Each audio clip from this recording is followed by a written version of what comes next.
बिस्मिल्लाहिर्रहमानिर्रहीम। नाज़रीन, अरसा तकरीबन 1-1.5 माह के तअत्तुल के बाद अपने यूट्यूब चैनल तीसरी आंख ऑफिशियल की वसात से एक दफ़ा फिर ये खाकसार आपसे मुखातब होने की जसारत कर रहा है। इस दरमियानी अरसा में बिलाशुबा मेरे बेशुमार दोस्तों ने अपने यूट्यूब चैनल्स पर निगरान वज़ीर आज़म के हवाले से अपनी मुख्तलिफ आरा पेश की होंगी। मेरे नाजरीन मुझसे ये सवाल कर सकते हैं कि इस दरमियानी अरसा में आपने इस बारे में क्यों वीलॉग नहीं किया। तो कई दफ़ा मैं आप लोगों से अर्ज़ कर चुका हूँ कि मेरे पास जब तक ठोस शवाहिद या ठोस वजूहात ना हो तो मैं बात करना जो है मेरे नज़दीक वो मयूब होता है, क्योंकि जब तक आपके पास हकीकत ना हो आप अगर कुछ बोलेंगे तो फिर आप अपने नाजरीन को गुमराह करेंगे। मैंने आपसे अर्ज़ की थी जब मैंने रिवर थेम्स के किनारे पे अपने वीलॉग्स किए थे और उसमें मैंने आपने एक खदशे का इजहार किया था कि मुझे लगता है कि शायद असम्बलियाँ जो हैं वो 1 साल के लिए आगे चली जाएं।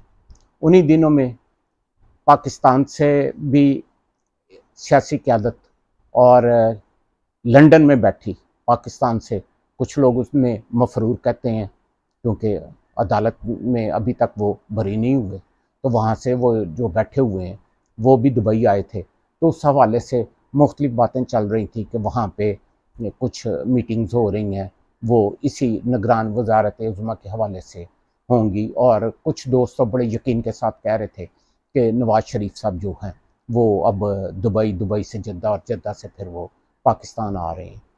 उसी दिन जिस दिन नवाज़ शरीफ साहब ने वहाँ पे लंदन से प्रवास की थी, उसी दिन मेरी भी किसी हवाले से उनसे मुलाकात हुई थी। लेकिन आप लोगों ने देखा होगा कि मैंने उनकी वापसी के मुतल्लिक़ उस वक़्त कोई बात नहीं की थी, क्योंकि मेरे पास ये ठोस इत्तलात थी कि वो पाकिस्तान में उस वक़्त तक नहीं जाएंगे जब तक उनको बिल्कुल क्लीन चिट नहीं मिल जाएगी। अब आते हैं निगरान वज़ीर आज़म की तरफ। हाँ, इससे पहले थोड़ी सी दुबई के हवाले से बात कर लें कि दुबई में फिर ये क्यों जमा हुए थे। तो नाजरीन, कुछ ऐसे मुआहदे हुए भी हैं और होने भी जा रहे थे, जिसमें सब जो बड़े बड़े हैं वो ये कह रहे थे कि कोई कल्ला नहीं खाएगा, अगर खावांगे तो रल के एक रेशो के उत्ते खावांगे। तो वो अपने अपने किले पक्के करने गए हुए थे वहाँ पे। ये निगरान वज़ारत आला वाली कोई बात नहीं थी। अब आते हैं निगरान वज़ीर आज़म के, सॉरी मैंने वज़ीर आला कहा है, निगरान वज़ीर आज़म के मुताल्लिक़ कोई ऐसी मुशावरत जो थी वो नहीं चल रही थी। मैंने शुरू में आपको बताया था कि इस वक्त जो 2 नाम बहुत ज़ोर से चल रहे थे वो एक डॉक्टर हफीज़ शेख का और दूसरा इजाज़ गौहर का था। डॉक्टर हफीज़ शेख के बारे में मैंने बताया था कि आलमी अदारे IMF वो लोग चाह रहे हैं, और इजाज़ गौहर के बारे में मैंने आपको बताया था कि जरदारी साहब जो हैं वो कोई अपनी कमिटमेंट पूरी करनी चाह रहे हैं, और वही कमिटमेंट जिसमें एक तो वो पूरी कर चुके ज़का अशरफ के साथ, तो इजाज़ गौहर के साथ वो करनी चाह रहे थे। निगरान वज़ीर आज़म के पिछले हफ्ते 2 हफ्ते में जो डेवलपमेंट हुई हैं, अब मैं शवाहिद के साथ आपके साथ बात करता हूँ। मेरी 2-3 रोज़ पहले कुछ बड़े अहम लोगों से मुलाकात हुई, उसमें बैंकिंग सेक्टर के कोई बहुत टॉप लेवल के लोग भी जो थे वो मौजूद थे। तो जब निगरान वज़ीर आज़म के हवाले से मेरी उनसे बात चली तो उन्होंने मेरे से एक सवाल किया। उन्होंने कहा कि तारिक साहब, हमारे पास जब भी कोई ऑर्गेनाइजेशन, कोई बड़ी इंडस्ट्री कर्जे के लिए आती है तो हमारा सबसे पहला सवाल उनको होता है अपना बिज़नेस प्रोफाइल लाएं। फिर हम कहते हैं कि आपकी फॉर्मेशन क्या है, आपके बिज़नेस की, आपके कितने डायरेक्टर्स हैं, और उसके बाद हम पूरी तफसील उनसे पूछते हैं। वो कहते हैं जब एग्री हो जाता है कि हमने अब कर्जा देना है इनको, तो फिर हम उनसे एक और शिक जो है वो तय करते हैं, और वो शिक ये होती है, उनसे हम पूछते हैं कि इस दौरान जब तक ये कर्जा चलेगा, आप ये जितने डायरेक्टर्स आपने बताए हैं, आप इसमें से कोई भी डायरेक्टर जो है वो चेंज बैंक की मर्जी के बगैर नहीं करेंगे। अगर आपने उसमें चेंज करना होगा तो फिर आपको बैंक की अप्रूवल चाहिए होगी। वो कहने लगे ये तो यहाँ पे मुल्क के कर्ज़ों की बात है तारिक साहब, अब IMF जब इतने बिलियंस का आपको कर्जा देगा तो डेफिनेटली वो आपसे ये भी चाहेगा कि महीने 2 महीने बाद आपने फारग हो जाना है, अगले जो आएंगे तो वो बोर्ड ऑफ डायरेक्टर्स निगरान वजीर आज़म ऐसे ही है जैसे डायरेक्टर होता है। तो उन्होंने कहा कि वो तो उनकी मर्जी का लगेगा ना जिन्होंने इतने बड़े कर्जे दिए हुए हैं।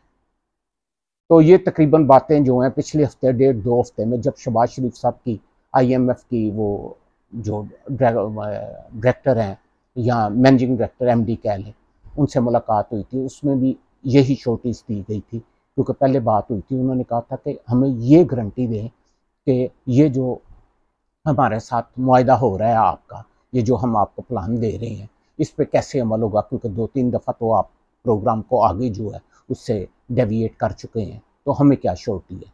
तो वो फिर प्राइम मिनिस्टर ने क्या श्योरिटी देनी थी, जिन लोगों के हाथ में ताकत है जो बिठाते हैं, तो उन्होंने फिर यही फैसला किया था कि जो IMF चाहेगा उससे बातचीत होती है, उनके बंदे को हम गौर करते हैं। लेकिन आपने फिर एक और डेवलपमेंट देखी कि आनन फानन चाइना से उनके नायब वज़ीर आज़म भी आ गए, पाकिस्तान में मौजूद हैं। तो बताने वाले ये भी बता रहे हैं कि उन्होंने कहा है कि IMF तो आपको $3 अरब का कर्जा दे रहा है, हमने तो आपके 7.5-8 अरब के रीशेड्यूल कर दिए हैं। तो अब हमारी भी कुछ शराइत हैं, क्यों कि आप लोगों की बिल्कुल ये नॉलेज में होगा कि CPEC जिस तरह पहले पिछले 4 साल डिस्टर्ब हुआ था, उनको ख़तरा है कि 1 साल मज़ीद जो है अगर IMF का बंदा आके बैठता है तो वो हमारा CPEC का जो फिर शेड्यूल है उसको मुतासर करेगा। तो ये खंचातानी अभी तक जारी है। मुझे लगता है अब मैं बड़ा एक गैर पार्लिमानी और गैर मुहज़्ज़ब से कुछ अल्फाज इस्तेमाल करने लगा हूँ, लेकिन अब समझाना पड़ेगा। उसके लिए मुझे ये मिसाल देनी पड़ती है। इस वक्त हमारी अशराफिया जो कंट्रोल कर रही है मुल्क को, हमारे इस वक्त के फिर शर्म आ रही है मुझे कहते हुए, तो वो 2-3 जिनके साथ आंख में टक्का होता है ना, तो उसको वो जिसको मैं वो लफ्ज़ इस्तेमाल नहीं करूँगा, तो वो उससे भी पैसे पकड़ लेती है, उससे भी पैसे पकड़ लेती है, इधर भी आंख लगा देती है, उधर भी आंख लगा देती है। तो एंड क्या होता है, आपने अक्सर देखा होगा कि एंड जो है ना वो फिर उसको ख़त्म कर देते हैं। जिन्होंने पैसा लगाया होता है ना, वो कहते हैं अच्छा फिर साढ़े नहीं तो किसे दी नहीं। तो हम बड़ी नाजुक सूरत हाल में इस वक्त हैं। ये निगरान वज़ीर आज़म का जो खेल है ये बहुत ख़तरनाक सिमतों की तरफ जा रहा है। मेरी छठी क्या महसूस कर रही है,